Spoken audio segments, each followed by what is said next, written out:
paksa untuk bergeser ke dalam zona. Yap, ini baik lagi, ini adalah zona galau gue bilangnya. Karena masuk ke bagian pertigaan atau kalau dalam bahasa Inggris mereka suka bilangnya trifecta. Karena 3 titik mengambil tengah-tengah dari 3 pulau A, B, dan juga C. Ini yang membuat akhirnya tim-tim seperti Kagendra, Alter Ego enak banget. BTR yang harusnya enak atau Void yang harusnya enak. Ketahan karena Alter Ego yang mengambil utara dari pertigaan. Dan Kagendra mengambil pusatnya. Dan sedangkan mungkin dari VP bakal nge-push ke arah Ruins ke arah kanan lagi tuh. Ke rumah-rumah pinggir sisi kiri dari pertigaannya. Ini akan membuat pertigaan sangat-sangat numpuk parah.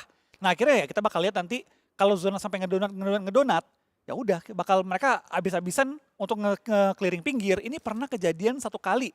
Di mana waktu itu VPE yang Chicken ngehadapin yang face dari bootcamp.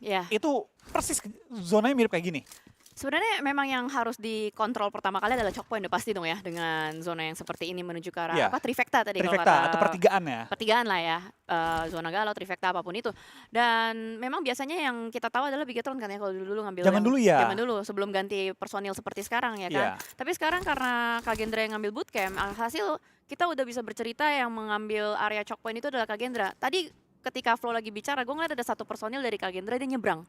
Dia nyebrang ke tempat yang tadi dibahas sama Flow, yang dimana mungkin Vampire yang akan kendaliin. Tapi karena mereka udah antisipasi duluan, mereka langsung taruh orang, taruh pion pertama di situ dulu, buat at least nge-scouting, dapat info, ngusir-ngusirin, zoning out. Jadi mungkin membuat Vampire itu nggak langsung ngambil alih berkuasa di titik tersebut. Dan memang sejauh ini kita lihat setelah tadi 1 penculikan, belum ada lagi pertemuan-pertemuan lain. Baik lagi kita ngomongin ini udah masuk ke final, udah banyak sekali analisa-analisa yang dilakukan. Tapi bergeser sedikit ke arah Painan, ada 2 tim yang kita katakan turunnya agak cukup berdekatan. Dari E-Arena kan ngambil Painan, berarti tim Secretnya geser cukup jauh ya. Karena dari drop spot yang disuguhkan oleh Level Up, gue ngeliat tim Secret itu ngambil KAW harusnya. Ya harusnya mereka di KAW seperti yang saya katakan tadi. Mereka berdapat dengan Boom. Tapi mereka sudah kalah 2 kali di Liga kemarin menghadapi Boom. Akhirnya geser ke dekat Bootcamp. Dan tim Secret memang di match ini menjadi salah satu tim yang geraknya paling cepat dibandingkan yang lain. Dan akhirnya sudah ada di tengah-tengah berhadapan dengan E-Arena. Tapi kita bergeser sedikit menuju tempat yang berbeda. Ternyata ada Strangers yang berhadapan dengan Selcom Digiola yang tembakan dilakukan. Olio melakukannya. Belum berhasil dia untuk mendapatkan 1 pemain dari tim Strangers yang ada di ujung sana. Yang membuat cukup menarik dari tim Selcom DJ Lion adalah justru Jimmy. Kali ini menjadi bintang di tim tersebut, bukan lagi Keluk ataupun Leon DZ. Berarti step up, dia nunjukin step up. Selain kualitasnya sebagai IGL, ya kan Jimmy IGL-nya ya kan? Berarti dia juga berusaha untuk tetap memberikan kualitas yang baik sebagai IGL. Tapi anyway, sudah terjadi 1 knockdown atas pemain E-Arena. 1 granat yang begitu sebegitu matang, membuat 2 pemain dari E-Arena agak sedikit terhenti pergerakan. Tapi Alter Ego dan Bigetron, mereka bertegur sapa di satu rumah. Nampak di sini Alter Ego Ares mengalami kesulitan karena Rocky sudah hilang. 1 tembakan bisa menjadi malapetaka di saat Sakura memiliki angle yang paling berbeda. Dan Sakura bisa mengejutkan para pemain-pemain dari tim tersebut. Sedang mencari angle kembali. Granat bisa dilemparkan menuju ke area dalam. Revive sedang dilakukan. Belum ada upaya. Bahaya Joker. Tidak boleh berlama-lama dekat dengan compound yang diisi oleh pemain-pemain dari tim Secret. Karena tim Secret nampaknya memiliki barikade yang begitu kuat. Sulit sekali untuk ditembus oleh pemain-pemain E-Arena. Yes, masih nge-hold aja dari pemain-pemain tim Secret. Berada di dalam rumah-rumah kecil tersebut, tidak mau keluar. Karena memang kalau kita lihat dari titiknya ini nyaman dan aman, jadi pastinya berusaha nge-hold selama mungkin sambil nungguin perpindahan zona dari stage 1 menuju ke arah stage kedua. Dan zonanya ternyata cenderung menuju ke arah bootcamp. Ini The Xavier agak cukup tersenyum ya kalau kita lihat dengan zona seperti ini. Iya, mereka akhirnya mengambil bootcamp yang ditinggalkan lagi-lagi oleh Kagendra. Ini bukan pertama kali ini kejadian nih. Iya, Kagendra. Terakhir juga yang VPE waktu Chicken, sama persis. Dari Kagendra yang menang lawan Face, dia yang cabut dari bootcamp, Face sisa 3 orang, Face stay, dia yang dapat zona akhirnya. Kejadian lagi, apakah mereka kali ini punya plan B atau akankah mereka stuck dan malah nyangkut? Tadi kita lihat dari tim Kagendra ada malah kenok 1 Ican yang tadi mengambil sisi paling kiri dari pertigaannya kan, yang kita bilang akan dikontes oleh VPE, dan ternyata kejadian. Dia kenok dan mungkin Kagendra sekarang mulai diserai atau mungkin pecah plan mereka. Karena harusnya mereka tadi tarik mundur, ngumpul di gunung di atasnya bootcamp, sekarang Ican kenok. Mau revive atau enggak? Mau dikorbanin, sayang juga. Mau di-fightin juga nggak bisa. Dan gue sekarang ya, dengan rotasi dan juga pergerakan tim-tim, ini banyak banget pekerjaan coach dan juga analis yang sudah dilakukan oleh banyak tim. Gimana BTR tadi bisa makanin satu pemain AE? Karena dia tahu pemainnya pasti nunggu di situ. Langsung dimakan sama pemain BTR tadi, tabrak rame-rame. Iya. Ya soalnya tadi juga split kan kalau kita lihat pemain-pemain dari Alter Ego, sama halnya juga dengan Kagendra. Berarti secara kasar mata kita bisa bilang pemain-pemain yang split ini menjadi incaran, menjadi makanan bagi tim-tim yang kayak gerakannya stacking gitu loh. Dan polanya gitu-gitu lagi. Ya. Iya. Diperlukan sebuah pola baru mungkin untuk di Grand Final kali ini karena kembali seperti yang tadi sempat dibahas juga bahwa mereka sudah memiliki waktu jeda yang cukup panjang dan itu adalah tugas dari para analis dan juga coach masing-masing tim untuk bisa membrainwash otak dari para player-playernya untuk mengetahui bagaimana keinginan dari coach ini bisa diterapkan dengan sempurna karena pastinya akan ada beberapa sisi evaluasi yang dilakukan setelah liga yang dijalankan kemarin. Tapi masalahnya yang melakukan evaluasi nggak cuma satu tim, semua tim melakukannya. Berarti semua tim sudah ready untuk di Grand Final kali ini. Kesalahan-kesalahan kecil saja akan sangat berpengaruh seperti kesalahan dari Boom tidak mengantisipasi OsJTH di awal, kesalahan dari Alter Ego yang memang pemainnya tadi nge-split itu akan menjadi kesalahan kecil dan itu akan justru menjadi faktor yang menentukan sekali di Grand Final seperti ini karena tidak boleh ada mistake. No mistake untuk Grand Final seperti yang sedang kita saksikan sekarang. Ini kalau teman-teman lihat ya di bagian klasemen yang udah hilang satu itu semua tim Indo Itu loh. Indo. Voin hilang 1, Boom hilang 1, AE hilang 1, Kagendra hilang 1. Ini berarti kan no anticipation bisa kita katakan dari tim-tim yang udah kehilangan satu pemain ini. Dan masalahnya hilangnya tuh bukan knockdown, bisa di-revive gitu loh. Udah knockdown, di end gak bisa diselamatin. Dan itu adalah pemain-pemain yang nge-split dari tadi. Jadi nggak ada penyelamatan yang bisa dilakukan karena resikonya terlalu tinggi. Bahkan tadi di elimination feeds kita melihat lagi satu pemain dari Voin ya, berarti yang sudah terculik kembali. Tapi nampaknya dari OsJTH terus mengkerangkengi pemain-pemain dari Voin, tidak dibiarkan punya ruang gerak yang leluasa.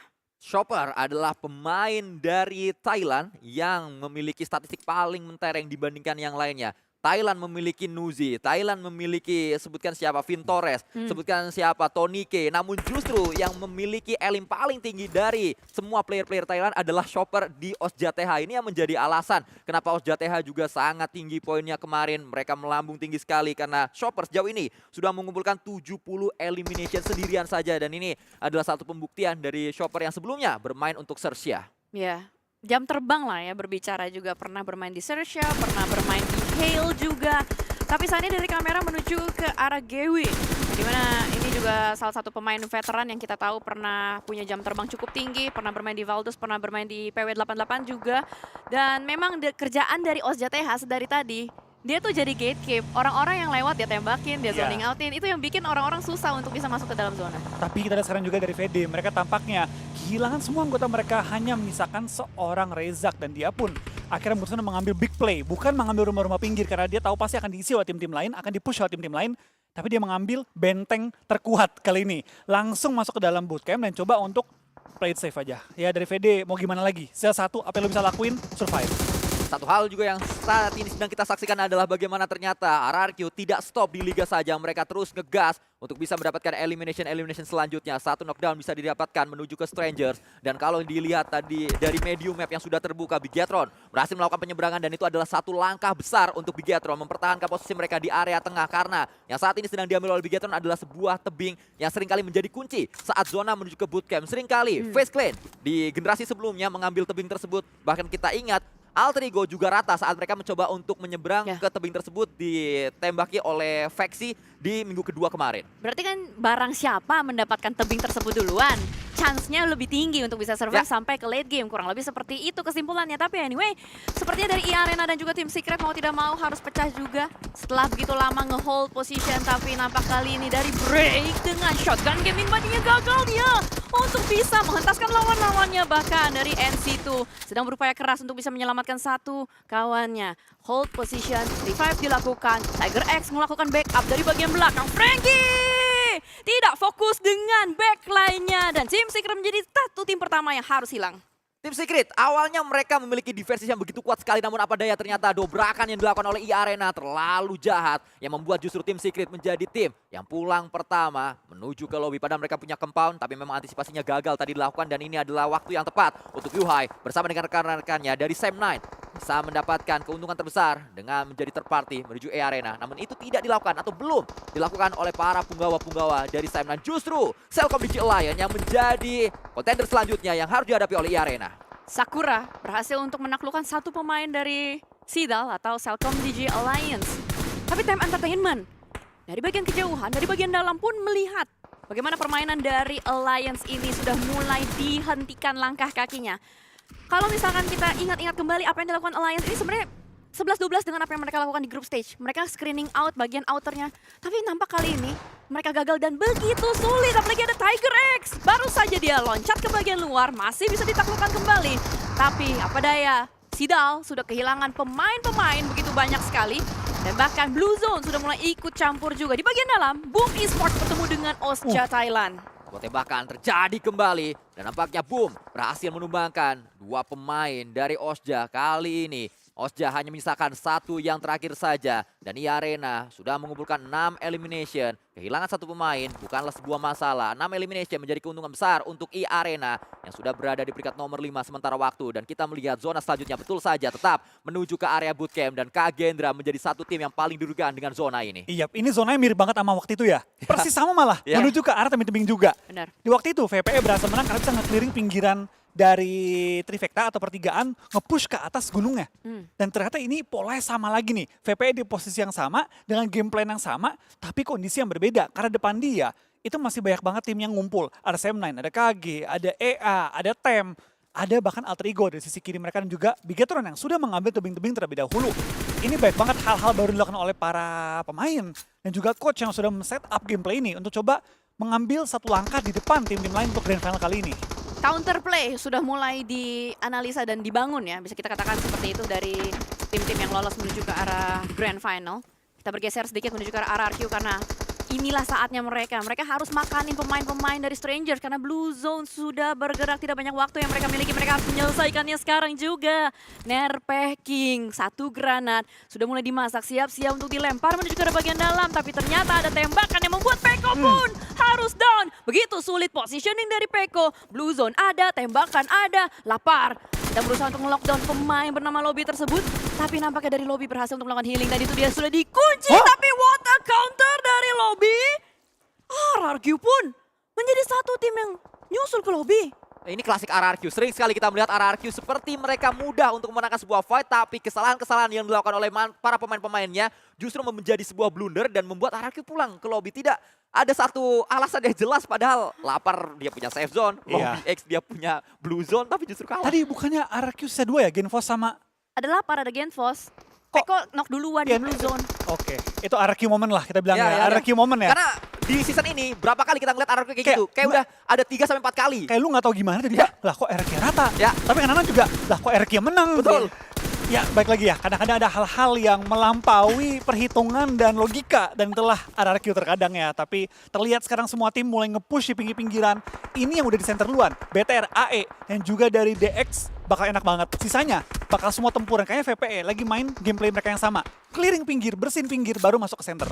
Dan kali ini kontestan di depan mereka adalah Kagendra. Yang memang sedari tadi berusaha untuk nge-gatekeep pergerakan dari Vampire. Tadi mereka udah dapetin satu ya kan, Icha udah dimakan, sisa 3 di bagian belakang. Nah ini gimana caranya nih Kagendra mau ngenahan pemain Vampire, mau nahan pemain Time Entertainment, ada pula pemain dari Arena. Ini tim-tim dari Thailand ini masih bertahan loh, semuanya main di outer. Iya.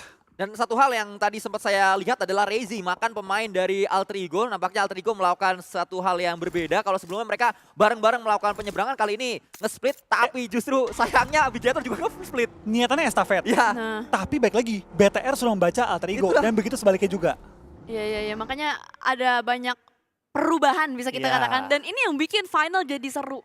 Nggak monoton. Ya nggak gitu-gitu aja. Jadi unpredictable itulah yang kita ekspektasikan pastinya dengan menonton Grand Final saat ini. Sementara kita bergeser sedikit menuju ke arah bagian bootcamp. Sedari tadi 2 tim Vietnam sudah membangun istana mereka sendiri. The Xavier diikuti juga dengan tim Flash saat ini. Mereka berbagi beberapa sudut dan sisi, 4 susu. Dan nampak juga dari Reizak. Harusnya nih Reizak udah kecium sih baunya. Lu lihat deh pemain-pemain dari The Xavier tuh udah mulai mindik-mindik gitu loh ke arah Reizak. Ya semoga udah mandi sih tadi pagi ya. Semoga. Waduh. Jadi nggak kecium-cium banget. Iya bener. Kan lu ngomong udah kecium kan? Kecium. Tapi nampaknya tembakan terjadi kembali Time Entertainment. Untungnya ada sebuah flick yang dilakukan oleh salah satu pemain mereka dan bisa menghindari sebuah tembakan jahat yang dilakukan oleh para punggawa dari Vampire.